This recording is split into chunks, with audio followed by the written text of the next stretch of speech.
بسم اللہ الرحمن الرحیم۔ غریب مزدور کے بیٹے سے اسسٹنٹ کمشنر بننے تک کا سفر۔ السلام علیکم ناظرین، ہمارے روحانی سلسلے میں جو سائلین اپنے مسائل کا روحانی حل معلوم کرنے کے لیے رابطہ کرتے ہیں، ان میں ایسے بے شمار سائلین بھی ہیں جو ہمیں اپنی آپ بیتی واٹس ایپ یا ڈاک کے ذریعے ارسال کرتے ہیں، جس میں وہ اپنی آپ بیتی بتاتے ہیں کہ وہ ہمارے روحانی نیٹ ورک تک کیسے پہنچے یا ان کو ہمارے سلسلے کا فیض کیسے ملا۔ یہ ہم آپ سے صرف اس لیے شیئر کر رہے ہیں کیونکہ ہمارے بزرگ فرماتے ہیں کہ سب سے بڑی نیکی ہے کسی کے یقین کو مضبوط کرنا۔ ممکن ہے کہ ان سائلین کی آپ بیتی ہم آپ سے شیئر کر کے آپ کے یقین کو مضبوط کرنے میں اس قدر کامیاب ہو جائیں کہ آپ کی بھی تمام جائز دعائیں اللہ کی بارگاہ میں فوری قبولیت کا درجہ پا لیں۔ میں ایک چھوٹے سے گاؤں کا رہائشی ہوں۔ میری ایک بہن اور ایک بھائی ہے۔ میں بہن بھائیوں میں سب سے بڑا ہوں۔ میرے والد صاحب ایک مزدور آدمی تھے اور مزدوری کر کے سب کا پیٹ پالتے تھے۔ ہمارا کچا مکان تھا۔ جب میں چھوٹا تھا اکثر محلے میں ہمسایوں کے گھر ٹی وی دیکھنے چلا جاتا تھا۔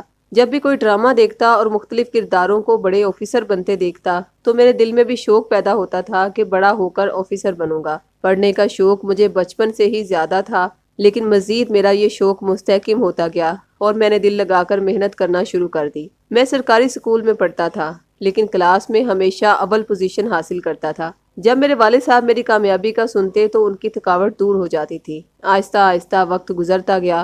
آخرکار میں نے ایم اے مکمل کر لیا۔ تعلیم حاصل کرنے میں میرے والد صاحب نے میری بہت مدد کی۔ مزدوری کر کے میرے اخراجات پورے کرتے رہے۔ پھر وہ وقت آ گیا کہ میں مختلف اسامیوں کے لیے اپلائی کرنے لگا اور مقابلے کے امتحانات بھی دینے لگا، مگر کسی طرف سے کامیابی حاصل نہیں ہو رہی تھی۔ ایسا لگ رہا تھا کہ کامیابیوں کا سلسلہ تھم سا گیا ہے۔ میں دن رات بہت پریشان رہنے لگا۔ سب سے بڑی وجہ یہ تھی کہ میرے والد صاحب اب بوڑھے ہو چکے تھے۔ کام کرنا ان کے بس کی بات نہیں رہی تھی۔ گھر کا واحد سہارا صرف میں ہی تھا، کیونکہ دوسرا بھائی ابھی چھوٹا تھا۔ میں دن رات اللہ سے دعا کرتا تھا کہ میری مشکل دور ہو جائے اور جس مقام کو حاصل کرنے کے لیے میں نے محنت کی ہے وہ مل جائے۔ ایک دوپہر میں پریشان حالت میں درخت کے سائے تلے بیٹھا تھا۔ ہمسایوں کا بچہ دوڑتا ہوا آیا اور مجھے بتایا کہ تمہارے چھوٹے بھائی کو پولیس پکڑ کر لے گئی ہے۔ میں بھاگ کر گھر گیا تو پتہ چلا کہ چند لڑکوں کے ساتھ جھگڑے کی وجہ سے پولیس سب کو پکڑ کر لے گئی ہے۔ ہمارے گھر میں کوہرام مچ گیا۔ میرے والد صاحب پریشانی میں چارپائی پر گر پڑے۔ میں جب پولیس اسٹیشن پہنچا تو وہاں جا کر جو میں نے دیکھا، میری آنکھیں پھٹی کی پھٹی رہ گئیں۔ میرا دوست جو ہمیشہ جماعت میں دوسرے نمبر پر آتا تھا، وہ اس تھانے کا ایس ایچ او تھا۔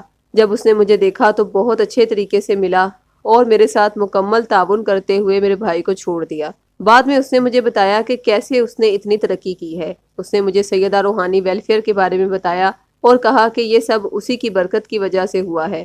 میں تم کو بھی تمہارے نام کے حساب سے ایک نقش منگوا دیتا ہوں، انشاءاللہ تمہیں بھی اللہ اپنی رحمت سے نوازے گا۔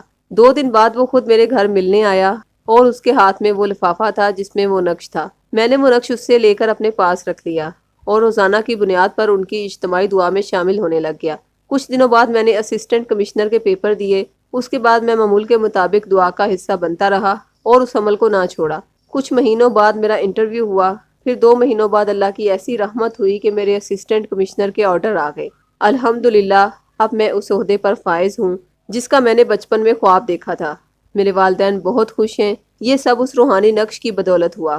اس کی وجہ سے میری زندگی میں اب کوئی پریشانی نہیں ہے، لیکن آج بھی میں معمول کے مطابق اجتماعی دعا کا حصہ بنتا ہوں۔